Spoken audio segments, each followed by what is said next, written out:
WhatsApp guys, welcome to my YouTube channel. मैं हूं गौरव अग्रवाल, आपको करवाने वाला हूं क्लास 8 साइंस का chapter number 1, crop production and management. तो इससे पहले हमने दो वीडियो बनाई थी जिसमें हमने इस चैप्टर के कुछ पार्ट्स समझे थे, जैसे कि इंट्रोडक्शन पार्ट और प्रिपरेशन ऑफ सॉइल। तो आज की वीडियो में हम कवर करने वाले हैं हमारा अगला टॉपिक, सोइंग 1.4। तो हमारी वीडियो, चलिए शुरू करते हैं हमारी वीडियो। ठीक है। So, 1.4 sowing. Sowing is an important part of crop production. Before sowing, good quality, clean and healthy seeds of good variety are selected. तो क्या होता है, सोइंग बहुत इंपॉर्टेंट पार्ट है क्रॉप का प्रोडक्शन करने में, क्योंकि सोइंग का बेसिकली मीनिंग क्या है, सीड्स को बोना। अब अगर सीड्स ही नहीं बोगे तो आप खुद सोचिए कि सीड्स उगेंगे कैसे। ऐसा तो है नहीं कि खुद ही पौधे उग जाते हैं। तो सोइंग इंपॉर्टेंट पार्ट है, ये हम सब जानते हैं। बिफोर सोइंग, सोइंग से पहले गुड क्वालिटी के क्लीन और हेल्दी सीड्स को सिलेक्ट किया जाता है, जो अच्छी अच्छी वैरायटी के होते हैं। क्योंकि अगर आप बेकार वैरायटीज के सोइंग लेंगे, मतलब जो खराब होंगे, तो उनसे खराब ही प्लांट उगेगा, या फिर कई बार ऐसा होगा कि प्लांट उगेगा ही नहीं। तो उससे हमें नुकसान होगा। हमने वो इतने पौधे थे, इतनी जमीन पे बोए थे, लेकिन उगेंगे उसमें से ओनली, मतलब आप मानिए आपने 100 पौधे बोए, 50 पौधे उगे, या फिर मैं कह रहा हूँ 50 भी नहीं होगे तो 80 हो गए, 20 पौधों को तो नुकसान है ही है ना। Farmers preferred you to use seeds which give high. तो फार्मर्स जो होते हैं वो ऐसे सीड्स को यूज करना प्रेफर करते हैं जो हाई यील्ड देते हैं, मतलब ज्यादा जमीन पे, मतलब ज्यादा पौधे देते हैं और ज्यादा प्रॉफिट करते हैं। ठीक है। अब है हमारा सिलेक्शन ऑफ सीड्स। तो सिलेक्शन ऑफ सीड्स किया कैसे जाता है, सीड्स को सिलेक्ट भी तो करना पड़ता है कि कौन सा सीड अच्छा उगेगा और कौन सा सीड बेकार उगेगा। तो अब हम यही पढ़ने वाले हैं। आपने घर में भी देखा होगा कि जैसे आपकी मम्मी कई बार क्या करती है, जैसे दाल बना रही है, दाल बनाने से पहले वो पानी में उन्हें 15-20 मिनट भिगो के रखती हैं, फिर उन्हें धोती भी हैं। तो कुछ सीड्स आपने देखे होंगे, जो कुछ सीड्स तो ऊपर आ जाते हैं, मतलब जो कुछ मूंग दाल होती है, कुछ तो ऊपर आ जाते हैं, है ना, और बाकी सब नीचे बैठ जाता है। तो वो ऊपर क्यों आते हैं ऐसा? और जो आपने देखा होगा कि जो आपकी मम्मी होती है, जो ऊपर सीड्स आ गए, उन्हें वो तो वो फेंक देती हैं, और जो नीचे थे उन्हें वो खाने में यूज कर लेती हैं। तो अब आप ये अब देखिए यहाँ पे क्या लिखा है, are the seeds which float on water. ये सीड्स कैसे वाटर पर फ्लो करते हैं? What would those be lighter or heavier than those would they sink. तो ऐसा क्या है, क्या ये लाइटर होते हैं जो ये तैरते हैं, और क्या वो हैवियर होते हैं वो जो सिंक कर जाते हैं, डूब जाते हैं? Why would they B lighter, तो वो ऐसा क्यों है, वो इतने लाइटर क्यों होते हैं? Damage seeds become hollow and are thus lighter, therefore they float on water। तो क्या होता है, जब कोई भी सीड डैमेज हो जाता है तो उसमें या तो कीड़ा ही लगता है ज्यादातर। तो कीड़ा क्या करता है, उसके अंदर जितना भी फूड होता है वो सब खा जाता है। जब सब खा जाता है तो वो उसके अंदर कुछ बचता नहीं है, वो हो जाता है खोखला। क्या कहते हैं, हॉलो कहते हैं खोखले को। तो वो हॉलो हो गया। तो जब वो हॉलो होगा तो वो हल्का भी होगा, क्योंकि उसके अंदर वजन ही नहीं है, अब उसके अंदर अब कुछ है ही नहीं। एयर है, तो एयर का तो आप जानती हैं लाइटर वजन होता है। तो क्या करेगा वो पानी में सिंक तो कर नहीं पाएगा, क्योंकि वो लाइटर है, अंदर से खोखला है। तो अब वो तैरेगा। तो यही वजह है, इसलिए वो फ्लोट करते हैं वाटर पे, इसलिए ही वो लाइटर होते हैं हॉलो होने की वजह से। जिससे good matter for separating good healthy seeds from damage one. इसलिए ये बहुत अच्छा मेथड होता है, अच्छा मेथड होता है सेपरेट करने के लिए किसे, गुड और हेल्दी सीड्स को डैमेज वालों में से। ठीक है। इसकी मदद से आप जितनी भी अच्छे सीड्स हैं और डैमेज सीड है, आप उसे सेपरेट कर पाते हैं। Before sowing, one of the important task is to know about the tools used for sowing seeds. तो सोइंग से पहले आपका सबसे इम्पोर्टेंट टास्क यही होता है कि आपको उन टूल्स के बारे में पता होना चाहिए जो सीड्स को सो करने में यूज होते हैं। तब हम यही टूल्स पढ़ने वाले हैं। ठीक है, ये रहे। ओके।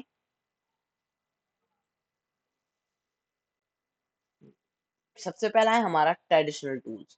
ट्रेडिशनल मतलब पुराने टूल्स जो पहले यूज किए जाते थे। The tool used traditionally for sowing seeds is shaped like a funnel, or the seeds are filled into the funnel, passed down through 2 or 3 pipes having sharp ends. These ends pierce into the soil and place seeds there। तो क्या होता है, जो tools है traditional tools, मतलब traditional तो बहुत time से यूज करते आ रहे हैं हम लोग। इसमें क्या होता था, देखिए ये है एक टाइप का ट्रेडिशनल टूल। इसमें क्या होता था, एक टाइप का फनल होता था। फनल मतलब ऐसी वो कोन की शेप में, तो उल्टा सीधा कोन ही कह सकते हो आप, मतलब ऐसा जो कोन होता है ना, इसे हम फनिल कहते हैं। इनमें क्या होता था, फनिल होता था, shaped like a funnel. The seeds are filled into the funnel. इसमें बहुत सारे सीड्स डाल दिए जाते थे। किसमें बहुत सारे सीड्स डाल दिए जाते थे? इसमें बहुत सारे सीड्स डाल दिए जाते थे। ठीक है। और जो पास डाउन थ्रू द 2 और 3 पाइप्स हैविंग शार्प एंड्स। आप देखिए, आप इसमें देखो आपको 2 पाइप्स दिख रहे हैं शायद, नहीं पिक्चर में तो शायद बनी दे रखा है। तो क्या होता था, जितनी भी हमने सीड्स डाले वो सब इस पाइप से में चला गया। वैसे नॉर्मली 2 to 3 पाइप से मिनिमम होते ही हैं, और कई बार तो 5 to 10 पाइप्स भी एक ही फनिल में लगाए जाते हैं। ठीक है। अब क्या होता था, इन पाइपों में जितने भी हमने यहाँ पे सीड्स डाले वो सब इन सारे पाइप के अंदर थोड़े थोड़े चले गए। अब क्या होगा, these ends pierce into the soil. अब जो उनका दूसरा एंड होता है ना, वो सॉइलों में गड़ा होता है। ठीक है।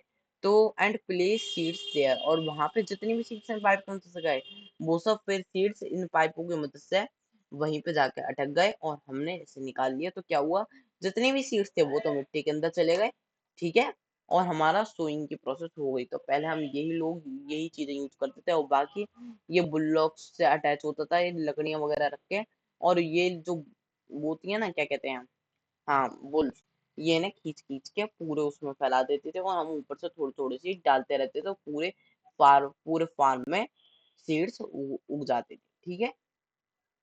लेकिन आजकल क्या हो रहा है, आजकल इन चीजों को फॉलो नहीं करा जा रहा। आजकल सीड ड्रिल यूज हो रही है। ठीक है। नाउ डे, अब हम हमारा अगला है सीड ड्रिल, तो हम इसे पढ़ते हैं पहले। Now days the seed drill is use for growing with the help of tractors, for sowing with the help of tractors. तो आजकल क्या हो रहा है, सीड ड्रिल यूज करी जा रही है सोइंग के प्रोसेस के लिए, जो ट्रैक्टर्स की मदद से की जाती है। This source the seeds and uniformly eight equal distance and depth. तो ये क्या होता है, ये जो सीड ड्रिल है, ये इस तरीके से सीड्स को बोती है कि वो इक्वल डिस्टेंस पर बोए जाते हैं, इक्वल डेप्थ पे बो जाती हैं। ऐसा नहीं कि एक साथ 3-4 सीड्स बो गए, और या फिर और एक को फिर 10 सेंटीमीटर 15-20 सेंटीमीटर तो कोई भी सीड नहीं बोया। इसमें ऐसी दिक्कतें नहीं आती। ठीक है।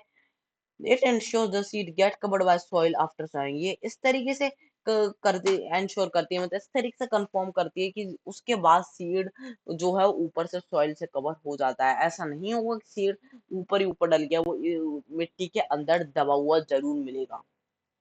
ठीक है। This protect seeds from being eaten by birds. तो उसके बाद ये क्या हेल्प करता है, जब ये ऊपर कोई सीड नहीं दिखेगा तो हमारी जो बर्ड्स वगैरह, ये जो पंछी पंछी आते हैं, ये उसे हाथ नहीं लगा पाएंगे और ना ही उसे खा पाएंगे। तो प्रोटेक्ट भी करती है seed drill.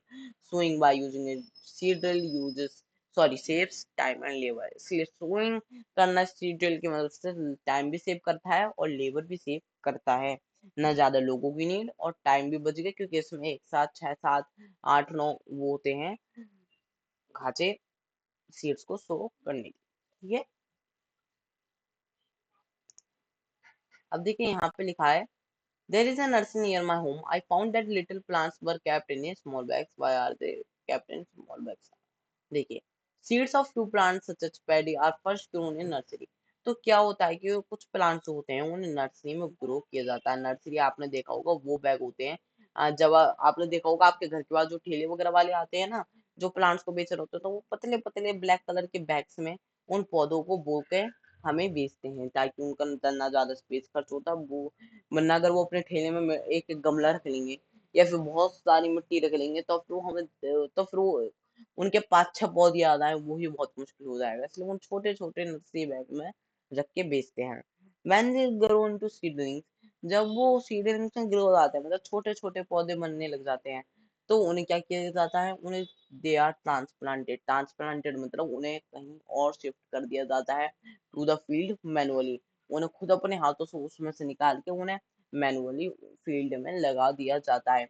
Some forest plants and flowering plants are also grown in the nursery। तो ऐसे ही कई फ्लावरिंग प्लांट्स और वो, हाँ फॉरेस्ट प्लांट्स को नर्सरी में पहले ग्रो किया जाता है। और एक एग्जांपल आपको दे रखा है यहाँ पर, पैडी और राइस वगैरह भी ऐसे ही करके ग्रो किए जाते हैं। इससे क्या होता है, फार्मर्स को कंफर्म हो जाता है कि जो हमने सीड ग्रो किया है वो कंफर्म हो जाता है उन लोगों को कि वो सही तो है सीड्स। ठीक है, चलिए। Appropriate distance between the seed is necessary to avoid overcrowding of plants.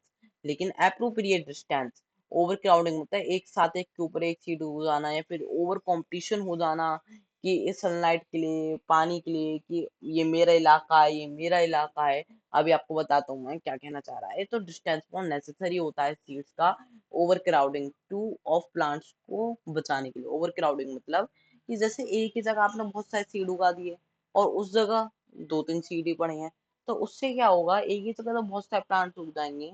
तो जो प्लांट ज्यादा पावरफुल होगा वो कहेगा ये मेरा पानी है, और जो छोटा वाला प्लांट होगा वो ढंग से ग्रो नहीं कर पाएगा क्योंकि वो पानी नहीं ले पाएगा। या फिर सनलाइट की बात करें तो ऊपर वाला जो बड़ा प्लांट होगा वो तो ढक लेगा दूसरे प्लांट को भी, दूसरे प्लांट तक तो वो नहीं पहुंचेगी सनलाइट, तो वो अपनी ग्रोथ को कंटिन्यू नहीं कर पाएगा। तो इसलिए ओवर क्राउडिंग से बचाने के लिए, एक साथ ज्यादा वो करने से बचाने के लिए तो अप्रोप्रिएट डिस्टेंस पे प्लांट्स की सीड्स को ग्रो करवाना पड़ता है। तो एक मतलब दूरी पे ही ग्रो करवाना पड़ता है, ऐसा नहीं कि पास पास बहुत सारी सीड्स ग्रो ग्रो करती है। The this allows plants to get sufficient sunlight, nutrition, water from the soil. तो ये क्या हेल्प करता है, ये हेल्प करता है प्लांट्स को अच्छी सफिशिएंट सनलाइट पाने में, न्यूट्रिशंस पाने में, वाटर पाने में from the soil. At times few plants में have to be remove to prevent overcrowding.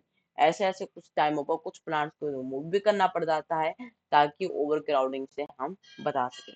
तो आज की वीडियो में मैं आपको तो नहीं करवाने वाला हूँ, अगली वीडियो में मिलते हैं जिसमें हम अपना टॉपिक समझेंगे एडिंग मैन्योर एंड फर्टिलाइजर्स। तो मेरी वीडियो अच्छी लगी है तो पहले हमारी वीडियो को लाइक कर दीजिए और हमारे चैनल को सब्सक्राइब कर दीजिए अगर आप हमारे चैनल पर नए हैं। Thank you, have a nice.